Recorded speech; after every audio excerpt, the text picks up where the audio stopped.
This is Fuel the System podcast, where we break down what's really happening in your food, your health, and the systems you've been told to trust. Because the truth is, what you don't know is what's keeping you stuck. I'm Alyssa, and this is Marie, aka Bama, two college friends who've always stayed connected, even living in different states, but got even closer through our health journeys. And what we uncovered about the food system changed everything. Now we're nutrition coaches and a holistic chef, breaking down the truth they don't want you to hear. So join us as we go down what we like to call the rabbit hole. Take it away, Bama. Did you know your kid's school lunch can legally count pizza vegetable? That's right. And still be considered healthy by the USDA. That's not a conspiracy, that's a policy with a loophole. But what's even more shocking to uncover was that 2 tablespoons of tomato paste was all that was needed to count it as a vegetable. We thought tomato was a fruit, by the way. So in this episode, we'll talk about policies like the Healthy, Hungry, Free Kids Act, the loopholes that the system follows to be able to call things healthy for kids, and what parents can do packing healthy lunches and snacks, and give some ideas, if you will. On paper, school lunches look like solid, balanced meals with fruits, vegetables, whole grains, all based on that Healthy, Hungry, Free Kids Act. By the way, that act was something that was signed in 2010 to give nutrition guidelines for schools, except for there's loopholes. According to school nutrition rules, like those tied to the Healthy, Hungry, Free Kids Act, foods are categorized based on nutritional components and serving equivalents, not plant biology, which I will explain. The nutritional components, vitamins and nutrients inside the food, things like calcium, vitamin C, protein. They also look at serving equivalents. So basically that means how much food counts as a serving, even if it's not a full portion. Tomato paste is concentrated, which means a small amount can count as a full vegetable serving.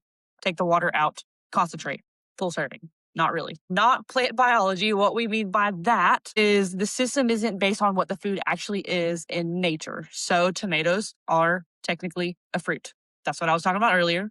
They're a fruit because they grow from a flower and they have seeds, but the system doesn't look at them like that. They ignore that and they just categorize them as a vegetable. Ergo, pizza is a vegetable. You hear things like nutritional components, serving equivalents, all of that, and it sounds super complicated. But really, it just means that they're looking at the nutrients inside the food, deciding how much counts as a serving, and then categorize it in whatever fits the system. It's not based on what the food actually is. It's how they label it. It's not about what the food actually is. It's about whether it passes the formula. Here's the loophole. Food doesn't have to be healthy. It just has to qualify. What did food companies do? They didn't make the food better. They made the food pass the test. This goes back to pizza. They call this the concentrate loophole. Take the water out of it, call it a concentrate, and it's a damn vegetable. Because it's concentrated, small amount counts as a larger vegetable servings. So 2 tablespoons of tomato paste is a full serving of vegetable based on school meals and this Hungry Free Kids Act. Crazy. This is why pizza sauce can technically check the vegetable box. How does that make you feel, though? How does that make you feel? We should make this PG friendly. Freaking mad. Yes. Make it PJ friendly so that the kids can watch. Freaking If you're mad. watching this, Bama is just very protective over you, even though she has no children of her own. You are all The her children. kids are our future, and the school system is one of the things that we rely on the most. And yeah, we're educating them with math and science and English and all this other stuff. But what about food? Their actual nutrition, something that's actually going to help them. Crazy. Vote Bama 2028 president. Red like a tomato because I'm mad. Just kidding. You really are. Like, I love how you embodied a tomato for this podcast. Not only is she dedicated, but she actually stayed out in the sun for you guys, just for you. Now she is a tomato, so this is her serving equivalent of sun. I'm a vegetable.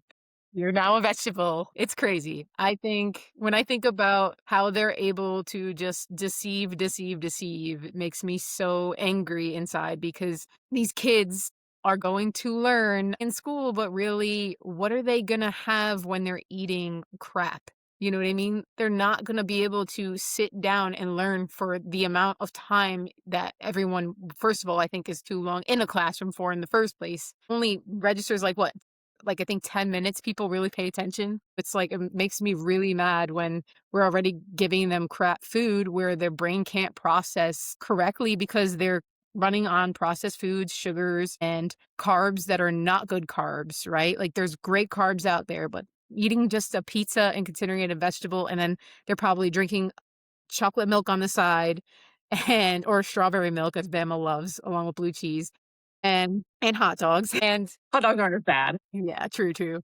But they're drinking the chocolate milk or they're having a soda or whatever they're having there, the juice, and then they're having the vegetable, the pizza. And where's the protein? Where are you getting the protein from? I'm confused. I guess the sausage they're gonna put on there, that's probably highly processed. I mean, I don't know, Oh, we'll get pepperoni. to the protein in a minute. So you can see the frustration of two people who are in nutrition that, we want the best for kids. We want to prevent diseases, future diseases, right? A lot of these kids are showing up with these weird symptoms or even POTS. It's very common in kids now, which is insane to me. And Bama has touched on POTS before, which is basically if you get up too fast and you get really dizzy or you're low in electrolytes, it just messes with you. So to see kids have to go through that makes no sense to me, especially if they're supposed to be getting the right nutrition. So what do you think about that? What do I think about it? Do you see how red I am? Just kidding. Taking No, vitamin but D to seriously, the level. it's crazy that like they're getting away just we're still gonna talk about the pizza as a vegetable because the pizza as a vegetable is actually pizza is fatty from the cheese and whatever processed fake meat is on it, whether it is sausage or pepperoni, it's gonna be processed. It's not gonna be good. The grease from that, the grease from the cheese, because it's probably not gonna be any real cheese. It's probably gonna be cheese that's just a couple ingredients away from being plastic and then carbs that are not good carbs on the pizza crust, whatever they make the pizza crust out of. It's not good, but don't worry, it has tomato paste, so it's a vegetable. I'm thinking about loopholes and I'm thinking about it goes back to deception and about self-regulation. And that's what really pisses me off because this is no different than the lobbyists and the food companies self-regulating. But now we're doing this where kids are actually super involved because this is where they are majority of their time, majority of the year they're spent in the school system, right? So this is a foundation. School system is a foundation and they're messing with that foundation and these kids' health is a foundation. So when we look at root causes, we're going to be going back to what is really messing with these children to cause all these autoimmune diseases, to cause all these things like diabetes at a young age or POTS or even, not being able to handle viruses very well. Their immune system is just shot. They're always sick at school. Like you ever see kids there, they're always sick. They're never not sick. And the thing is, that doesn't make sense because if you actually have a good immune system, you wouldn't be as sick. So that's where I want to leave that off before I go into a whole rant on the loopholes because it just makes me angry. Yeah, I mean, I'm going to kind of add on to it a little bit because you're talking about just even sitting in a classroom for as long as they sit. It's so long, especially for a kid. And all these different foods that we feed them, ADHD, huge problem, and it's because of the food. I talked to this guy he moved to America a few years ago, but he is from Poland originally. And he said when he moved to America, he gained 30 pounds and he got diagnosed with ADHD. It is because of the food. Wow. So, and he said in Poland, the junk food is still readily available like it is here, but the ingredients are completely different. So it doesn't affect them the way that it affects us. So my whole point that I'm making is the food that we're eating, that we're feeding our kids, it really is giving them ADHD. And then you're telling them to sit in a classroom. And what I found talking to parents is that there are teachers out there who, if the kid answers a question correctly, they give them candy to reward them. And that goes back to the reward system. But also, you're not helping the ADHD. You're not helping the problem. You're making it worse. Yeah. Yeah. I mean, I remember that reward system very well. Jolly Ranchers were a huge thing. Do you remember that? Yep. Jolly Ranchers were huge. Smarties. Yeah, Smarties. And our school was the Jolly Ranchers. Like you had to search for the blue one, and then if you couldn't find the blue one, and you were almost stuck with the grape, you were just so upset that you got a reward. You're like, this sucks. I'm never answering a question again. Crazy. It is like why do we reward why are we I guess this goes back to a question that I would ask somebody, right? I want to ask the people that are listening, what makes us want to reward with food? That's a good question to sit with. Where did that start from? Did it start from our childhood? And why? And why are we incorporating it into our school system when we know it doesn't work very well, or it has something that could cause in the future a child overeating, a child with some kind of eating disorder. So that's something that we definitely need to ask ourselves when we're watching this podcast is, but why? Yeah. How did we get here? Yeah, that's a good question.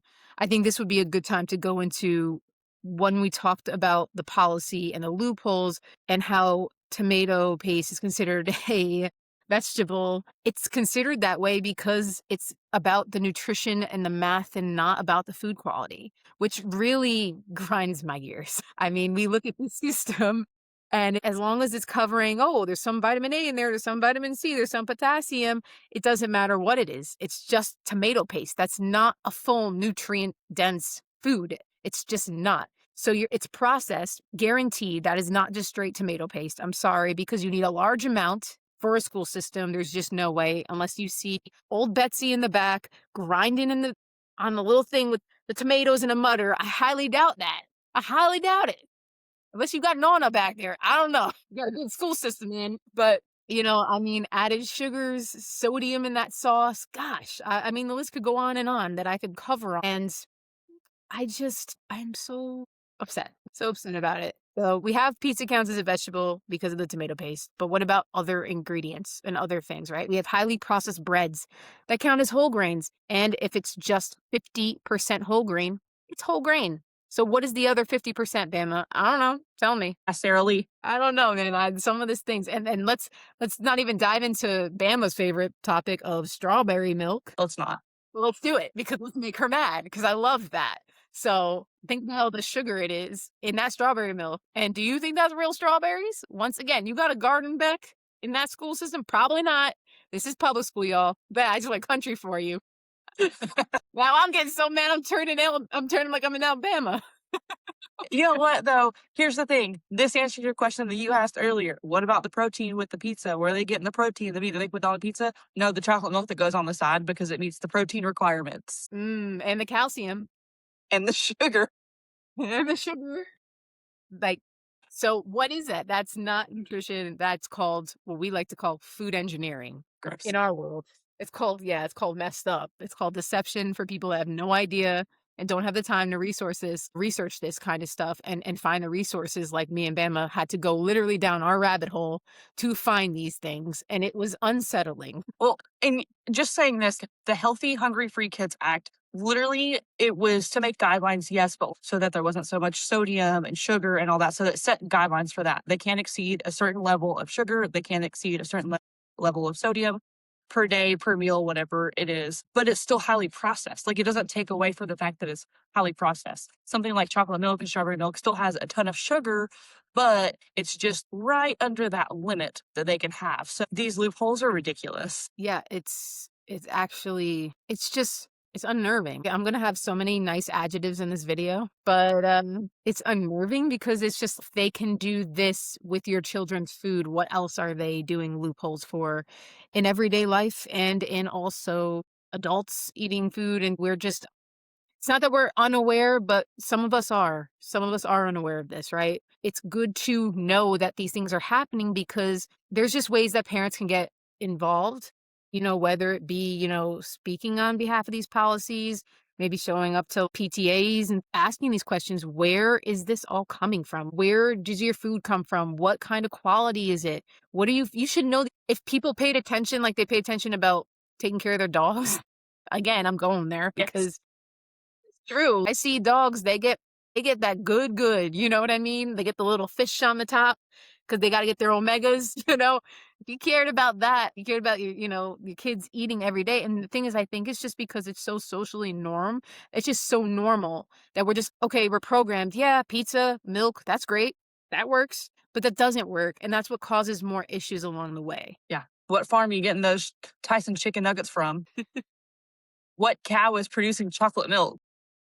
Well, and that's the thing, right? So it's parents I don't know if you've ever seen it, but they think they're even doing really well when they start buying pasture raised and grass feds. But even that has loopholes, right? So it all goes hand in hand. I remember with the eggs, Pete and Jerry's, they had the eggs come out and they said that they were pasture raised. And the only reason they were pasture raised was because they let out a little specific, I don't remember how big yardage wise it was, where it had a little bit of green and the little chickies could go out there and do their chicken things and then come right back in. And that was called pasture raised. But there was actually no pasture.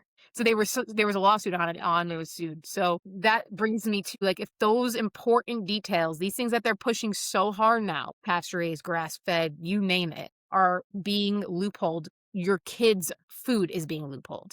So now we need to figure out, how do we change that and also be more aware of it and speak out. And you should share this podcast to anybody that has kids in the school system.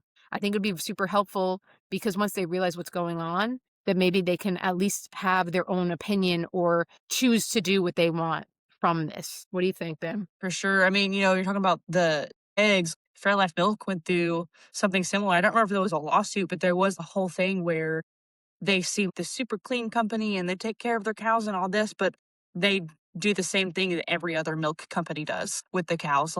They make it seem it's so healthy. Their milk is far better than everyone else's, and it's still technically just milk. Just milk. Just milk. Got milk?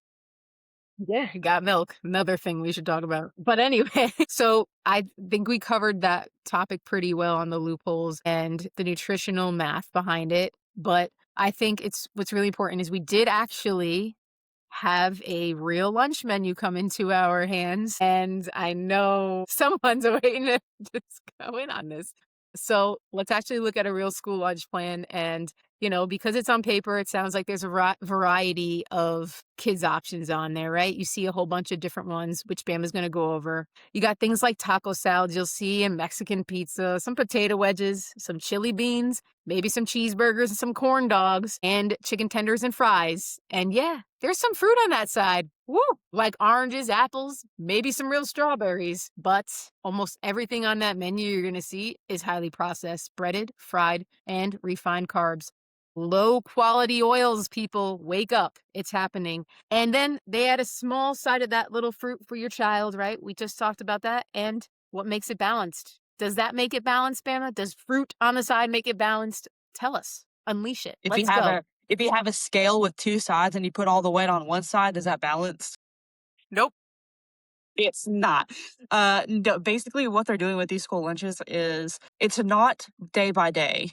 It's by the week. So they have to meet these requirements by the week. So one day they might have a grilled chicken, which by the way is probably frozen and not fresh, doesn't have many nutrients, but whatever.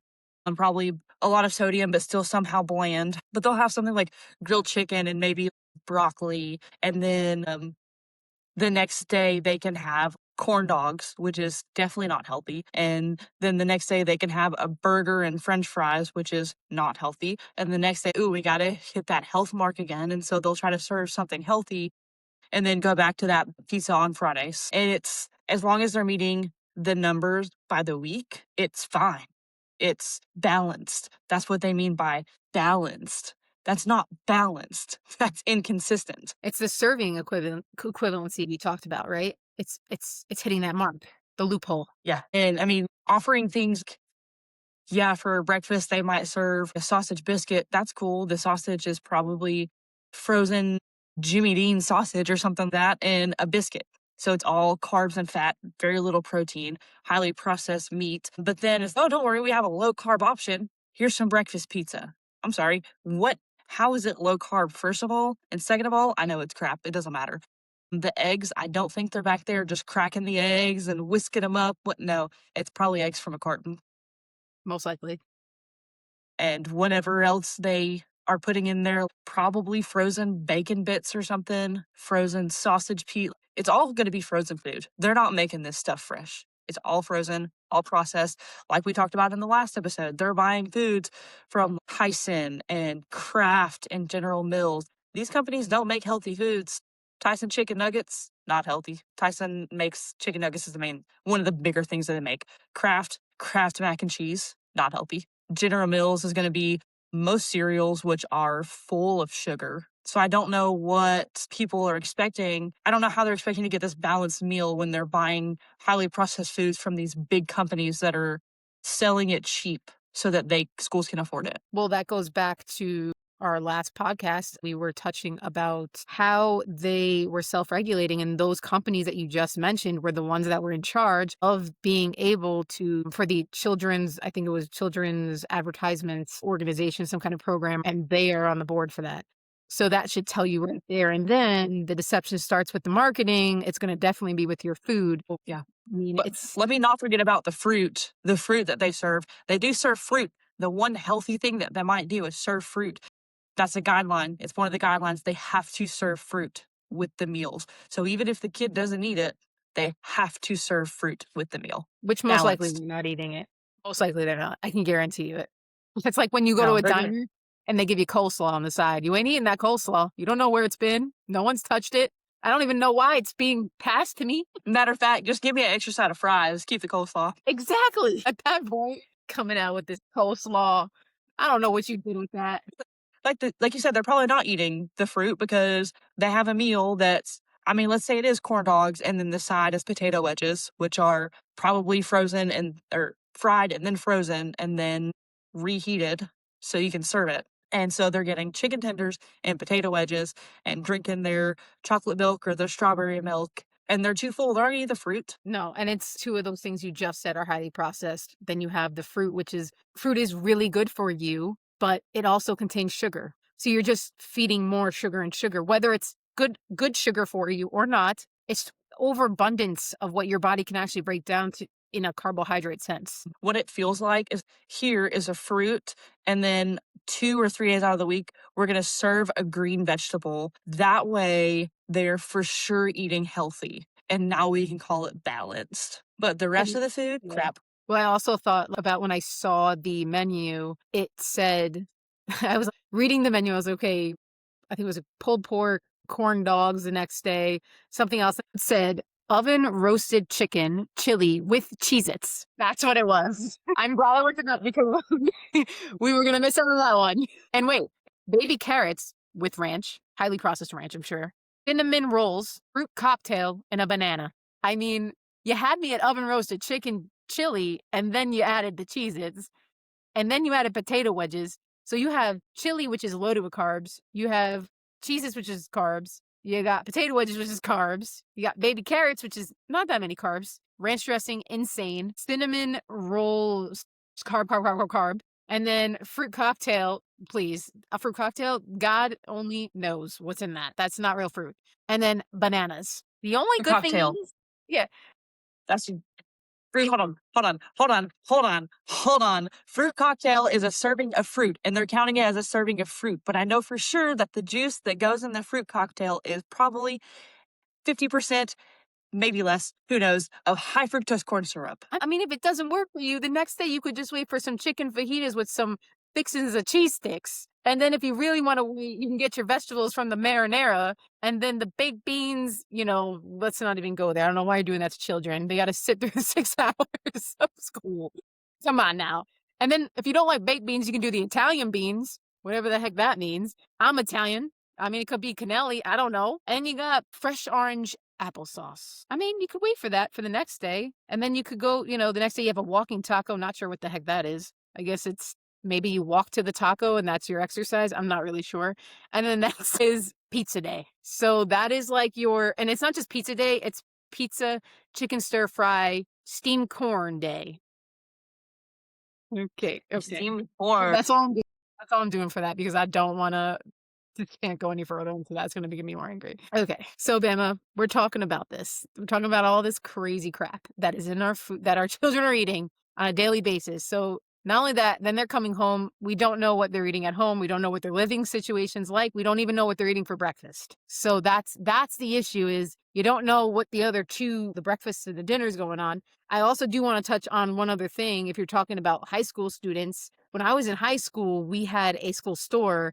And every morning, like clockwork, they would have these fresh baked snickerdoodle cookies. Oh my God, they were like insane. And they were like pretty much raw because when you would eat them, they would just melt in your hand. And, I wound up with PCOS. Let's just say that. I mean, we had the same thing in my high school is you could buy every single day they had a fried chicken sandwich. So if you didn't know what the school was serving, you could get a fried chicken sandwich. And then you could also get Milo's sweet tea, which is literally just extremely sweetened sweet tea. I know. And I thought it was normal because I was in the South. Sweet tea is normal. If I were to drink it now, I think I would feel like I got diabetes from one sip. You could buy two little chocolate chip cookies. Those two chocolate chip cookies for like $1. And they had other things, Gatorade, which you think you might be doing good with Gatorade, but I think we talked about it last episode. It's full of sugar. And depending on what color it is, if you've got the red Gatorade that was so delicious, that has red dye 40 in it, like they have the same thing at my high school. Yeah. Which is wild because I went to school in New York and she went to school in Alabama, right? So this is statewide. This isn't like, this is United States. This is just happening in one rural area or one suburban area. This is happening all over. And as a kid, when I was a teenager, right? Or teenager, I'm sorry, not a kid. As when I was a teenager eating this stuff, and I'm like, well, why do I have PCOS? Or why am I so sick? Why am I in so much pain on my period? Like all these things. Why do I have migraines? And I couldn't think about a single reason because I didn't question the fact that I was eating these cookies almost every day. And because it was just so normal and so socially normal, I didn't think about it. And it's not like I'm going to go tell my mom or something. I'm a teenager. You know what I mean? I'm just living day by day. Then I'm going out and going to get Subway, or I'm going to go and get Dunkin' Donuts. You know what I mean? And get a latte, So I'm wondering what's wrong with me. Going to all these doctors. Let's go back to the doctors for a second. And they're just like, well, we don't know. Let's put you on birth control. How about, hey, Alyssa, maybe you should change your diet. Maybe you should cut out the sugars and all this other crap. Sometimes it's okay to be blunt. I hate to say it because if it's going to save you from a disease, be blunt. Do it. Just be blunt and then deal with the consequences later. It's fine. Yeah. I rather it be that way because instead of having an emotional distress eating disorder, I could just have an emotional cry it out for a second and then move on, So we couldn't figure out for so long why I couldn't lose weight and I was doing all these sports. But as a kid, as a teenager, you don't think. You're just like, what's wrong with me? What's wrong with me? I don't know. Then the mental disorders come in because you're just trying to figure it out and you have no guidance. Yeah. Really, it's as simple as food. It could be as simple as food. Let me rephrase that. It could be as simple as food. Gut brain axis is a real thing. It's a real thing. So that's what I have on that. But, we're going into all this stuff and we're thinking, and we're not trying to talk crap about things or people or school systems, but we are trying to make people acknowledge that, okay, my kid had lunch today. Are they okay? Are they eating good? But the reality is these meals are designed to be cheap. They're designed to be fast and they're designed to meet guidelines. So they're not truly nourishing your growing child. They're not. And once you see this, you start realizing this isn't just school lunches. This is how the entire food system is built. So what do parents have control over and what foods can they substitute and how can they prepare? Well, I think a good way to start off would be meal prep for lunches, even on a Sunday for the whole week. Bama, what do you think about batch prepping? I literally do it every week. It makes my life easier when it gets busy throughout the week. I feel I don't have time to cook dinner. I don't have to worry about it. I can put it in the microwave for 2 or 3 minutes. Boom, I have my healthy meal. It's already prepped. Same thing goes for parents with their kids. Kids probably aren't making their own meals. But parents, you might have a busy week. Something might throw your schedule completely off and you're like, oh my gosh, we're not going to get home until 7:30, 8 o'clock. Let's just go by McDonald's. Or it's not going to matter if you get home that late. You have meal prep at home. I could rant about meal prep, but it's fine. No, I'm 100% a meal prep kind of girl. I truly believe in it. I think it also helps psychologically with parents. I believe, especially if you're someone that has 2 kids, knowing that you have your meal prep, you have it all done, you have it all set. It's just one less thing for you to worry about throughout the day. But if you're someone who also likes to keep not just yourself, but your kids on a routine of eating healthy and knowing what's going in their body, I think it's completely worth it. And we do have some easy ways of doing this. And I would like to share with everyone some things that I thought would be easy to make for parents and not take up too much time. It could just take 15 to 20 minutes, something like that. And one of them that came up was turkey and hummus roll wraps, which I think are delicious. You're going to get your protein from the turkey and the hummus. You're going to get your healthy fat from the hummus, but also you could add in there some avocado, another healthy fat. Amazing. You have to remember brains run off of healthy fat. There's actually a part of your brain that runs with cholesterol. So they need that healthy fat, right? So we also could do lettuce, we could do spinach, we could even do a gluten-free wrap. Moms, if you have a child that is gluten-free or sensitive, they have wraps out there. Now, it doesn't mean you have to go and find, the most premium brand, but find something that has a little bit less additives to it, right? So you have your wrap, you got your turkey, you put a little hummus on there, a little lettuce, tomato, not tomato paste, but tomato. And by the way, tomato is a fruit, and biologically, because it comes from a flower and it has seeds. Okay. And also, let me just tell the government that so they know.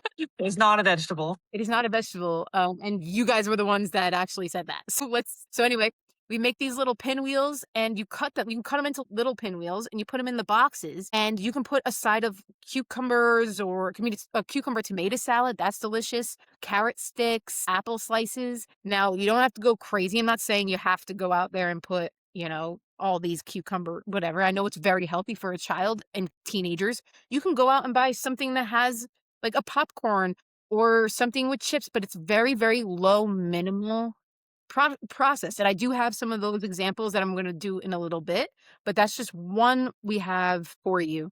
Do you want to do the other one, Bama, that we came up with? So we could do a Tex-Mex wrap. All right. So basically, you're going to take some shredded chicken and some mashed avocado and cucumber slices, carrots. I would like bell peppers in there, something like that. You could do some apple slices. Again, you could do some berries.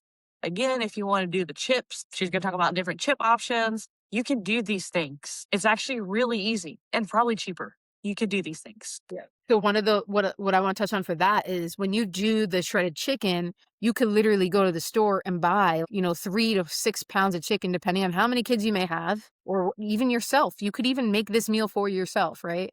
And you put it in a crock pot. You can put some salsa in there.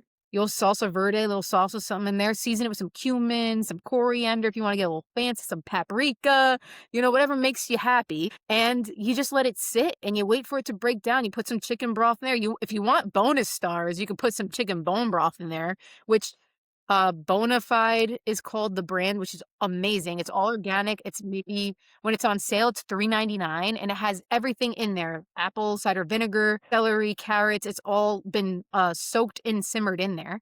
Pour a little bit of that in there. Now your child's getting collagen, more collagen. So that's an easy way. You put in the crock pot, you leave it, you just let it cook. And then the next day, you could do that on a Saturday night. The next day, you're prepping. So I think that's with that too. Like, if you're someone who, or if you or your child is someone who can eat the same meal over and over again, first of all, that's a first world problem. You can't eat the same meal over and over again. But you can just put chicken in the crock pot with like some basic seasoning, salt, pepper, garlic powder. If you want to do onion powder, super simple. That way, whenever you do different things, like maybe make different wraps. One wrap can be like a buffalo chicken wrap, and you can use buffalo sauce. Another wrap can be, you can do some like salsa verde or something like that and make it like a Mexican type of wrap. Like, you can flavor it different ways and just make the chicken in the crock pot. And if you do cook it in there overnight, it basically falls apart on its own. Yeah.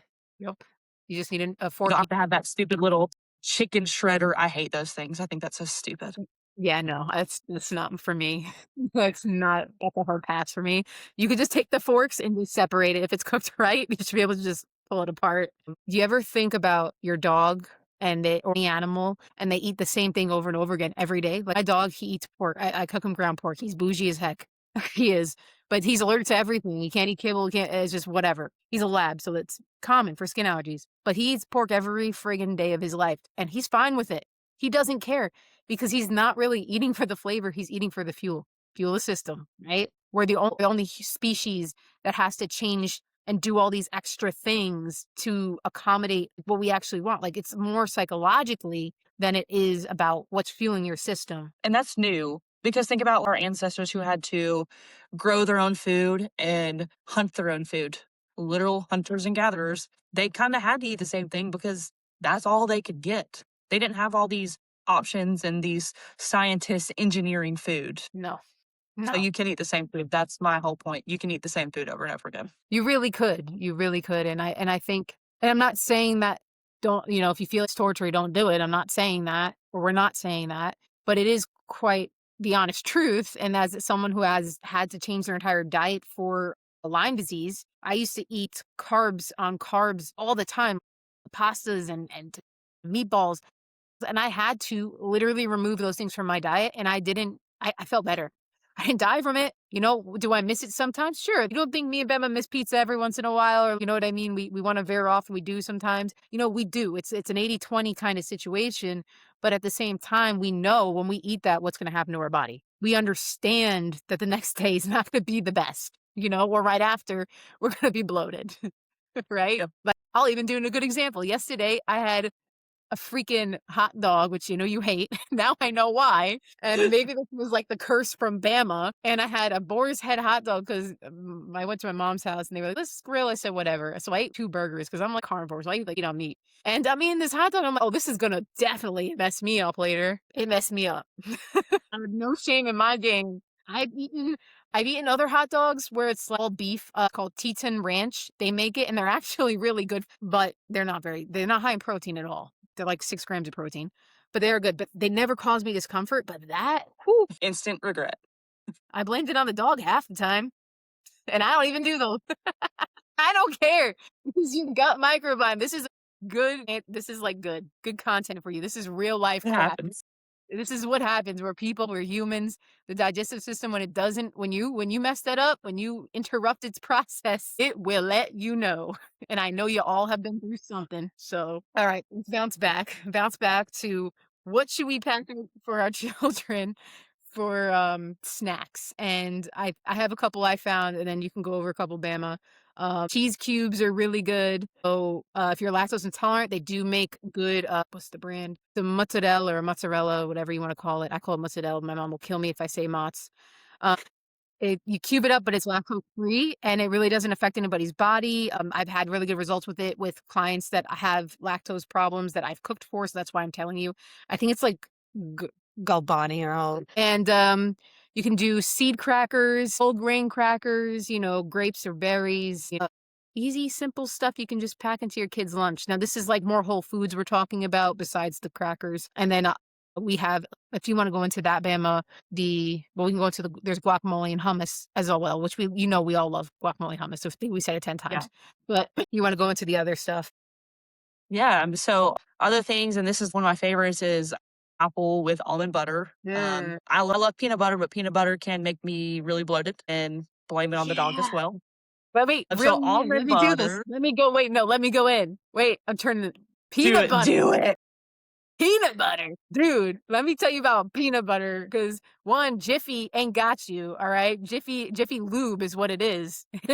You wonder why you're breaking out? It's because all that extra grease from your Jiffy Lube. No, let me tell you this, seriously. And then I'll let Bama continue. I didn't mean to cut her off.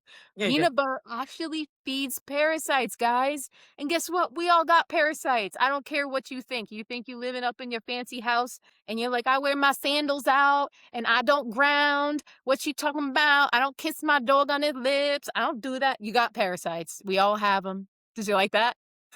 I did like that. This is like the hat backwards when things get real.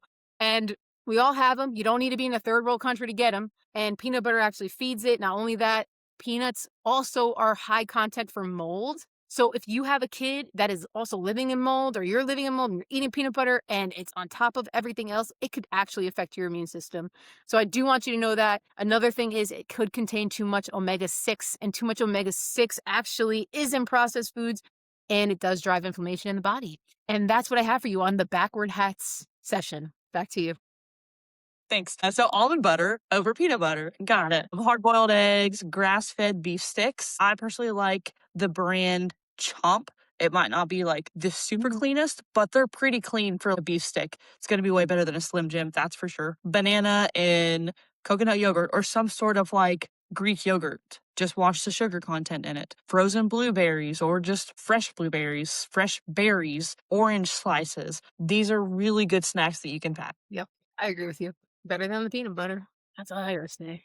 As soon as I stopped eating peanut butter, my acne disappeared. Real freaking talk. Energy drinks when I was working at Ruth's Chris and my full-time job, and I was coaching. So I started drinking energy drinks. I started getting acne on my back and my shoulders and stuff like that. I decided to stop drinking them. Went away That's fast. insane.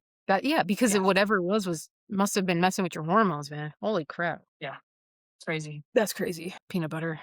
Peanut butter's up there with blue cheese for me, I gotta say. Not that I'm over it, but it makes me so angry. Anyway, I love peanut butter, but I'd rather have almond butter. It tastes better, and almond butter doesn't give me that bloated peanut butter.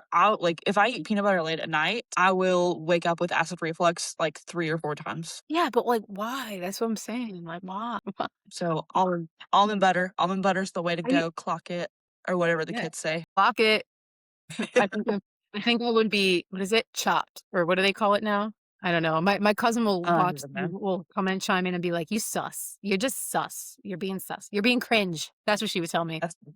Okay, whatever. Anyway, I'm not cringe. I'm fine. And then, all right, let's talk about, so we have the 80%, I call it 80-20, right? So 80% is pretty much the whole foods, right? That's what you should be eating a majority of the time if you can. Whole foods. So like we said, the grapes, all that kind of stuff. 20%, when we're talking about cleaned packaged products, mainly like cleaned if it is processed, right? We want something with as minimal as possible, meaning lack of seed oils, anything that has like dextrose, sugars, things that. So I did do some research for parents out there. I looked at the best I could find. I also asked a couple of my moms that I'm friends with that are like, this is what I feed my child, and I got some for you. So the top picks I got were That's It bars, which was a top choice because it's just whatever the ingredients are on that label, that's it. Pretty catchy, pretty smart, love it. Pumpkin Tree Organics, they make these fruit purees, but they're all organic fruits, and it's got lemon juice, things like that. It's nothing crazy. It's just the actual fruits. So that's good for toddlers, or like they're like the Go Squeeze packs. Along with I think it is the Arama smoothie melts, which I got from my stepsister. I believe that was the one from hers. And they're like melts, and they actually, like, you eat them. I think they're like freeze dried. They kind of look freeze dried to me when I saw the packaging. So they're nice snacks you can eat, but they have minimal, like no processed ingredients at all. Then we have Lesser Evil popcorn bags, which is really good for any teenager to grab, any kid. Then we have Boulder, Colorado chips. I think it's just avocado oil. There is olive oil as well, I think, a separate bag, but there is avocado oil and then just salt. That's it. The chip, that's the way to go with that one. I did find a sourdough cracker, which is only 4 ingredients. So it's just what it is to make the sourdough. So it's called the Sourdough Project. That's what they're called. You can order them online. A lot of these you can actually get on Amazon too, so that could be really helpful for people in rural areas. Gluten-free Simple Mills almond flour crackers. Those are for my gluten-free moms out there. They're looking for something. And then also for nut-free, we have Mary's Gone Crackers Original. So I really liked those. And then I asked one of my farmers, she's my microgreen farmer. She homeschools her children. I asked her what she does for her kids because she can. She's on the homestead, things like that. She also buys raw cheddar, which I think is really cool for her kids. She does fresh fruits. She does sheep milk yogurt, easier to digest for them. Some local honey, sourdough bread she does, some sunflower butter, and uncured meats as snacks, microgreens because she is the microgreen farmer, so that's a little bit easy for her to grab. And chocolate protein smoothies, but she uses a actual supplement called Standard Process that you can put in there. We will get into supplements in another podcast, but that is a good brand to know about and to research yourself. And yeah, she's also done hot chocolate with a collagen powder in there, which I thought was really cool. So that was just something that she brought to the table. Shout out Nicole, Tiny Green Farms. Love you. And what makes it holistic, right? This is a good this is called, by the way, this is what you're doing is calling living holistic, which is nice, right? We're supporting our whole entire system. And what are we about? Fueling the system. So no artificial ingredients, balanced macros without cooking, and great for picky eaters. How about you cover the chips and popcorns we should avoid? Yeah, so skinny popcorn or skinny pop is a good one. They definitely make it seem super healthy. It's super low calorie and all that stuff, but it has sunflower oil in it, which, in my opinion, I tell most people avocado oil and olive oil are like the only oils you should be eating. Agree. Veggie straws are extremely highly processed, and there's nothing vegetable about them other than they try to make them colorful like veggies, but they're still not colorful. Basically, most tortilla chips because they are fried in seed oils, and then any butter flavored type of popcorn. If it says butter flavor, don't, because it's got additives in it, it's got chemicals, and because they don't use real butter, so anything that they can use to make it taste like butter, that's what they're gonna do. Yep. I mean, and then you mentioned. Go ahead. Go ahead. I was gonna say I did find this. I think you mentioned siete chips, which I freaking love those. But this weekend I found some chips. I want to say the brand is Jack's. Literally, they're sweet potato chips. 3 ingredients: sweet potatoes, avocado oil, salt. So good. And they have different flavors. There was a spicy jalapeno. It was delicious. And it was, again, sweet potatoes, avocado oil. And then the rest of the ingredients were just spices: salt, garlic powder, paprika, cayenne pepper. So good. I love that. I really do. That's cool. I gotta try it out. They also have there some chips that are being now fried in beef tallow, so that's really cool. So if you're someone that's not a vegetarian or vegan and you want to try that, it's worth it. It's a it's an animal fat. So even doing animal fats are good. Depending on your Mhm. diet though, I have to say, because you don't want to do bacon fat and then you're eating a ton of carbs, because I think that's where people kind of like get mixed up, because they'll be like, well, I'm gonna eat a ton of bacon, but I'm also gonna have carbs. You can't. You have to balance it. There's got to be a balance. So that's good. I think that's really good for what we mentioned about what parents can do. I mean, I think those sound doable. You can go in a store, buy Mhm. half of those. You can go and buy and make things out of them that you want yourself, like little charcuterie, little platters, or even veggie platters, or little something small you can put in a lunchbox. There's so many things you can do, and it would be better than what they're eating, honestly, in a school system right now. I hate to say it like that, but it's true. At least you can control. So, parents, this is giving you back the control of what you're feeding your kid is good and healthy, right? So this is how we fix the system. We make it our system and how we want to run it and how we run our kids. So maybe you don't like the system, the school system, and how they run their food, but you can control your own home system, right? I think that's a good way to put it. Yeah. You have anything to piggyback off of that, or do you want to go into how you talked to some of the schools, some of the teachers? Yeah, I think we can go into the Q&A. I Yeah. think that'd be good. All right. So Bama did a nice Q&A with some teachers, which shall not be named. Could be from anywhere in the country. Could But be. she's going to kick us off with it. Yeah, so I just asked a few questions. So one of the first questions I asked was, what type of food do they serve? And we posted a school lunch menu, but just to give you an idea, it's basically high carb foods, probably to keep kids full. So for example, and I said this earlier, breakfast is a biscuit with sausage or breaded chicken, which is carbs. The breading is carbs. So carbs on carbs. Fruit, which is a carb. Juice, which is going to be a carb because there's sugar in it. And then milk. But don't worry, they have low carb options, which is that breakfast pizza that I was talking about. What's on the breakfast pizza? What's it made of?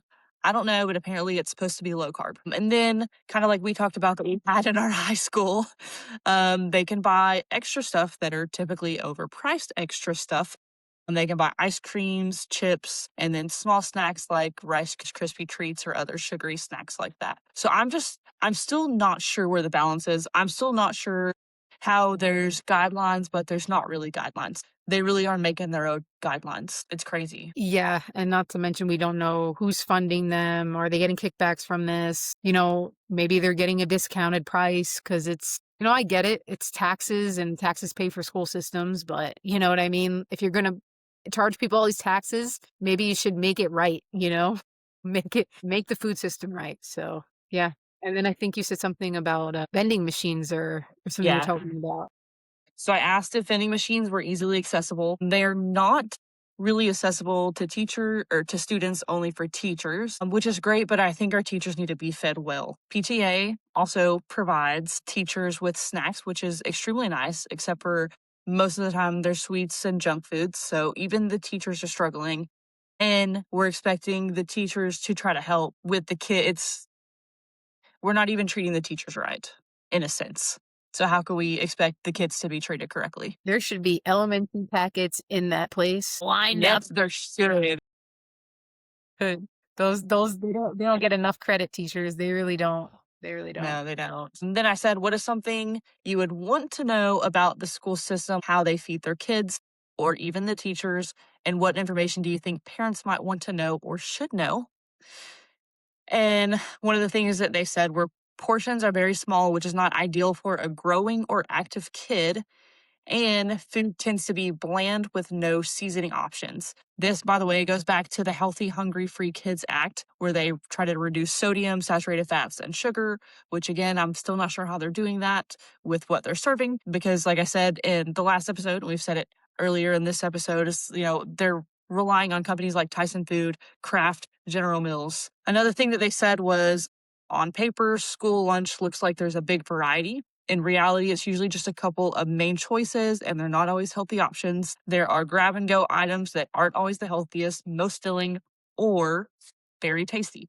And then the last thing, and I think this is an important thing, which is why I saved it for last, Okay. is cost adds up quickly. So at this particular school that this teacher works for, that it could be anywhere in the country and any teacher in the United States, breakfast is $1.75 and lunch is $2.25 per student. Okay. So that's about $5 a day for one child. So that adds up quickly. And if you have more than one child at the school, that is adding up even more quickly. And then teachers pay $2.75 for breakfast and $3.25 for lunch. So the teacher that gave me this information, she tries to make her own food, but she will get food from there sometimes.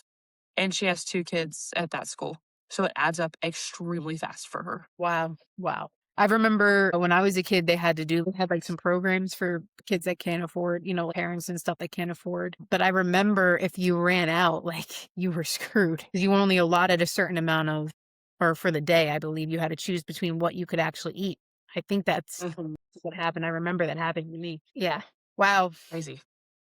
That is because so 5 per child. So imagine how much they're actually making. I'm wondering how much they make. And where does that money go? Does that go to the food costs and to paying the workers? And then where else does the rest of it go? Well, that's what I'm thinking. If they're trying to go with cheaper companies like Tyson Foods and Kraft, they're not paying very much money for the food, but they're charging quite a bit for it. I kind of want to see something real quick. Sorry. I kind of want to do some research real quick. Yeah, real quick. I just want to see. Airmark is crap. Sodexo is crap. The people that work there are crap, probably. I'm just going to be completely honest with you. They pay them the bare minimum, so they get crap. And not that I've ever, I haven't worked for them myself, but I remember going through processes with them. You have. Okay, great. Can't wait to hear about it. And they are absolute garbage. Wait, before you get into it, it says they supply prepackaged or processed foods. They win large government or district contracts. They often determine what ends up on the menu. So these companies are determining what is ending up on this menu. It says this is why a lot of schools' foods feels processed. It's built around cost efficiency plus shelf life, not necessarily optimal nutrition. Go ahead, Bama. This is a backward hat. So, I'm pissed. Sodexo was the very first job that I had. I worked for Sodexo. And what I did with them is we have a minor league baseball team in Huntsville called the Huntsville Stars. They're not there anymore, but the Huntsville Stars. And so I worked at the baseball stadium at the concession stands because Sodexo ran the concession stands. So they're selling popcorn, crap. That's covered in butter and salt, or butter. We're going to call it butter. It's really oil that they make taste like butter. Hot dogs and sodas and beer and funnel cakes that were frozen funnel cakes. So not even real funnel cakes, covered in powdered sugar, lemonade stand, like it's concession stand food. That's what Sodexo ran, is concession stand food. And fun fact about it is there was one time, because I worked there for a while, but I just worked there during the baseball season. I didn't get paid for almost 2 months because they said there's something going on. They tried to explain it to me. I didn't understand. It was my first job and I just dealt with it. I was like, okay, like they're going to pay me. They did finally pay me, but 2 months later. That's insane. I know it sounded like just shit on that company. I will bleep that out, but I definitely will not take it away because I do feel like those companies are. They do. They all. And I will tell you this, there is a company that is actually really good, but hard to get because they're mostly in private schools. And the only reason I know this is because I worked for a private school for about like 3 months because that also turned out to be a waste of my time. Oh, because, they hire the same type of people. And it was really crazy though, because they were doing, now this is a private school that like most people send their children to, in a really rich part of New York. And they're called Brock and Company. That's their name. I don't know if you've ever heard of them. You might have not because they're very limited. They're only I think they're in the Northeast mainly, but they do whole pigs. They do Cisco, but Cisco they do it just for like pre-chopped certain vegetables. Everything was made from scratch. I mean, so why can't we do this for our public school? I understand maybe it's because we don't have the money and the funds, but maybe that should be more of a priority than us, I don't know, getting involved with everybody else's crap out the country and focusing on our own, what's going on here, right? Because that's what makes me upset when it comes to the government as a whole and also, what we're dealing with. So I wanted to definitely touch on that, but they did whole page that was doing crazy stuff. I mean, I couldn't believe it, crazy. That's awesome. But like, I mean, like you said, maybe it is that our schools aren't funded enough to feed our kids, but we sure can teach them all the math that they want or need, but they can know all the math in the world. They can be a mathematical genius. But when they grow up, they may still be obese. They may still have type 2 diabetes, high cholesterol, high blood pressure, and whatever other issues that might come along with all that stuff. And that's not even talking about any sort of mental or like psychological problems that they're going to have. That's literally just talking about health. So, like I said, like the kids are literally our future. So, whatever we teach them, that's what they're going to bring into the world. So, we should be teaching them nutrition and how to be healthy because, yes, food is medicine, but food is also a preventative thing to make you healthy and not have to worry about doctor visits and medical bills and all this other stuff. Well, that brings to the question of the why. Why aren't we just making the sacrifices early to fund these schools to give them the appropriate nutrition? Is it because you want to make these kids have diseases when they're older? Is it because these companies want you to buy the medicine? And then it's like you don't want to think that way, but when it comes to business, people don't care. Business is business. If they're not making money, they're not happy. It doesn't matter All about if money. you're dying, yeah, it doesn't matter. They don't care. They want money. That's all that matters to them. So I want that to be known and clear because I feel that's people don't want to mention it or say it, but it's the facts. They don't care. And it's evident, right? We just went over and just found out all this stuff about I can't. What nutrition program are they funding? I just don't. The one that's giving them corn dogs and Cheez-Its? I mean, chicken, chili, and Cheez-Its? The one that's allowing all these loopholes because the FDA's guidelines are surely not it. Yep. Which Yep. we could talk about the FDA. Could be a whole thing, but We definitely could. I mean, it's not something like that's too far off. And I mean, I do definitely want to get into that eventually. I mean, we could go right into it, but oh my God, that's a lot. no, not yet, not yet. Yeah, let's not do that yet. But Would you say boosting kids' immune systems and then Lyme's disease yeah, I think or let's something talk like that? about because we talked about so we have our kids eating all this crap and they're constantly being sick or their immune system's not strong enough. Now let's bounce into what can make our kids' immune system strong enough, why they aren't. We already know why. We know why. It's the food. Food's not helping. So let's go into that and then that could even segue into the Lyme and then into supplements. So I think that'd be really cool. Yep.